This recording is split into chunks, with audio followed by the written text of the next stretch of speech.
اعوذ باللہ من الشیطان الرجیم بسم اللہ الرحمن الرحیم۔ پیارے دوستو، بنی اسرائیل میں ایک بہت مالدار حمیل نامی شخص رہا کرتا تھا۔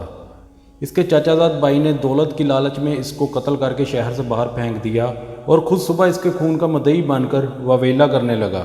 جب بنی اسرائیل کے قبیلوں میں یہ بات پہنچی تو لوگوں میں بہت غم اور غصہ پایا گیا اور لوگ آپس میں ایک دوسرے کے خون کے پیاسے ہو گئے۔ تو قبیلے کے چند سرداران نے یہ فیصلہ کیا کہ اس بات کو حضرت موسیٰ علیہ السلام کے ہاں عرض کی جائے تاکہ وہ ہمیں کوئی بہتر راستہ نکال کر دیں۔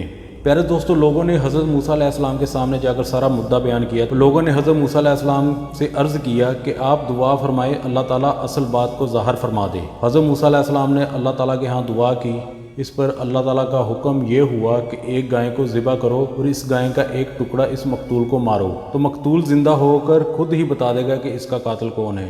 لوگوں نے یہ بات سن کر حیران ہو کر پوچھا، کیا یہ کوئی مذاق تو نہیں؟ حضرت موسیٰ علیہ السلام نے فرمایا، معاذ اللہ، کیا میں کوئی ایسی فضول بات کروں گا؟ میں بالکل صحیح کہہ رہا ہوں۔ لوگوں نے پوچھا تو پھر فرمائے، گائے کیسی ہو؟ حضرت موسیٰ علیہ السلام نے فرمایا، خدا فرماتا ہے کہ نہ بہت بوڑھی ہو اور نہ بالکل نو عمر ہو، بلکہ ان کے درمیان کی ہو۔ لوگوں نے کہا، خدا سے یہ بھی پوچھ دیجئے کہ اس کا رنگ کیا ہو؟ فرمایا، خدا فرماتا ہے کہ ایسی پیلے رنگ کی گائے ہو جس کی رنگت دل کو لباتی ہو اور دیکھنے والے کو خوش کر دینے والی ہو۔ لوگوں نے پھر کہا، گائے کی ہر حیثیت کے متعلق تفصیل سے پوچھ دیجئے، ایسا نہ ہو ہم سے کوئی غلطی ہو جائے۔ حضرت موسیٰ علیہ السلام نے فرمایا، خدا فرماتا ہے ایسی گائے ہو جس سے کوئی خدمت نہ لی گئی ہو اور نہ حل میں جوڑی گئی ہو اور نہ اس سے کھیتی کو پانی دیا گیا ہو اور نہ بے عیب ہو، جس میں کوئی داغ نہ ہو۔ اب وہ لوگ اس قسم کی گائیں تلاش کرنے لگے مگر ایسی گائیں کا ملنا مشکل تھا۔ ہاں، ایک گائے کے متعلق انہیں پتہ چلا کہ اس کی صفات بالکل ایسی ہے جیسی حضرت موسیٰ علیہ السلام نے بیان فرمائی ہے۔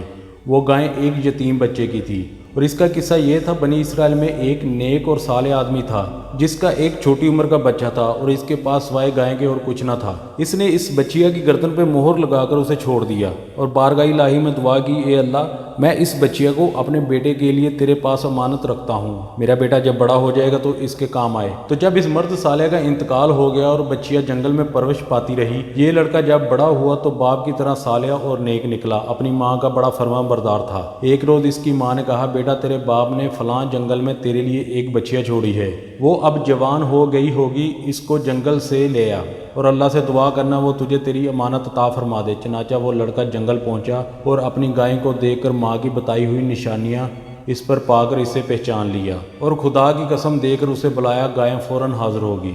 اسے لے کر اپنی ماں کے پاس پہنچا تو ماں نے حکم دیا، جاؤ اسے بازار میں لے جا کر 3 دینار میں بیچ آؤ، شرط یہ ہے کہ جب سودا ہو جائے تو ایک بار پھر مجھ سے پوچھ لیا جائے۔ پیارے دوستو، اس زمانے میں گائے کی قیمت 3 دینار تک ہوتی تھی۔ وہ لڑکا گائے کو لے کر بازار پہنچا تو ایک فرشتہ خریدار کی شکل میں آیا اور اس گائے کی قیمت 6 دینار لگائی، مگر اس شرط سے کہ لڑکا اپنی ماں سے اجازت لینے نہ جائے، یہیں کھڑا کھڑا خود ہی بیچ ڈالے۔ لڑکے نے یہ سودا منظور نہ کیا اور کہا، میں ماں سے اجازت لیے بغیر ہرگز سودا نہیں کروں گا۔ پھر آ کر اپنی ماں کو سارا قصہ سنایا۔ ماں نے 6 دینار میں گائے بیچ دینے کی اجازت تو دے دی، مگر دوبارہ سودا ہو جانے کے بعد پھر اپنی مرضی دریافت کر لینے کی پابندی لگا دی۔ وہ لڑکا پھر بازار آیا اور وہی فرشتہ خریدار بن کر آیا اور 12 دینار قیمت لگا دی، مگر اس شرط پر کہ لڑکا اپنی ماں سے اجازت لینے نہ جائے۔ لڑکے نے یہ بات پھر نامنظور کر دی اور ماں سے آ کر سارا حال کہہ دیا۔ ماں سمجھ گئی یہ خریدار کوئی فرشتہ ہے جو آزمائش کے لیے آتا ہے۔ لڑکے سے کہا، اب جو خریدار آئے تو اس سے کہنا،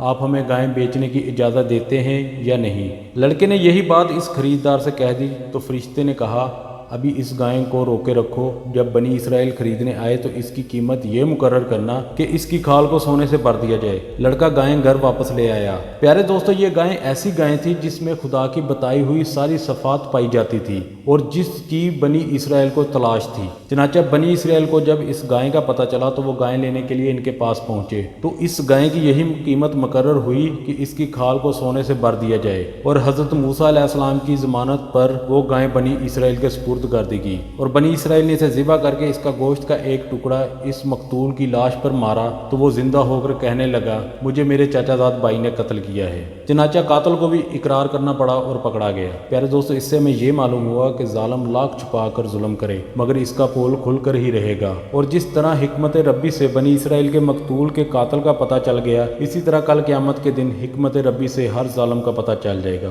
اور یہ بھی معلوم ہوا کہ ماں کا وجود بڑی نعمت ہے اور اس کی رضا جوئی سے دین اور دنیا کی بہتری حاصل ہوتی ہے، اور یہ بھی معلوم ہوا کہ گائے معبود نہیں ہے، معبود صرف اللہ کی ذات ہے۔ بنی اسرائیل نے کیونکہ سامری کے بنائے ہوئے گائے کی بت کی پوجا کی تھی، اور اس لیے اللہ تعالیٰ نے ان کے ہاتھوں ایک گائے ذبح کرائی تاکہ انہیں پتہ چلے کہ اصل معبود وہ ہے جس نے گائے ذبح کرنے کا حکم دیا۔ پیارے دوستو، یہ تھی ہماری آج کی ویڈیو۔